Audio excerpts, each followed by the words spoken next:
Imbes na magbayad ng utang, nanutok ng baril ang isang lalaki sa Taguig na nagpakilala pa umunong pulis. Nakakuhanan din siya ng baril at hinihinalang shabu. Nakatutok si Mama Alegre. Exclusive.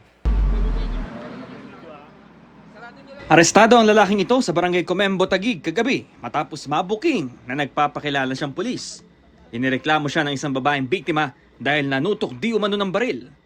Ayaw kasing magbayad ng suspect sa utang niyang 20,000 pesos. Sa halip na magbayad, nanindak pa nga raw ito at sinabing pulis siya. Dito na nagsumbong ang biktima sa pinakamalapit na police outpost at nang kumprontahin siya ng mga totoong pulis, dito na nagkaalaman. Naka-jacket pa siya ng police. Uniform na jacket ng police with police markings and may radyo.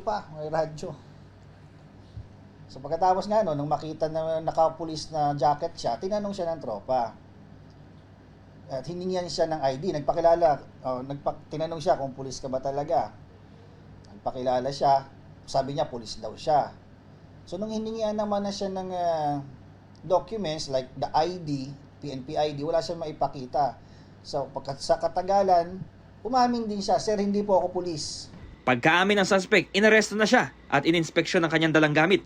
Nakuhanan siya ng handgun na walang sapat na papeles, pati ng isang sachet ng hinihinalang shabu. Depensa ng suspect, ang tanging pagkakamali lang niya ang magsuot ng jacket na may police markings. Hindi raw siya nagpapakilalang pulis at lalo hindi raw sa kanya nakuhang kontrabando. Kaya sabi ko sa kanila, drug test tayo ngayon. Kung positive ako, sige. Pangit naman na pagdating sa police station. Lapag yung baril at saka yung droga. Hindi naman tama yun. Naharap ang suspect sa inquest proceedings sa patong-patong na reklamo. Kakasunan lang po natin siya ng usurpation of authority. And kasi nga, wearing uniform, nagpapakilala siyang police, may badge pa nga, and then isa illegal possession of firearms, Article 10591 with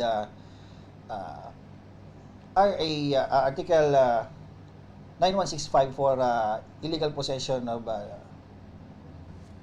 dangerous drugs. Para sa GMA Integrated News, Bam Alegre, nakatutok 24 oras.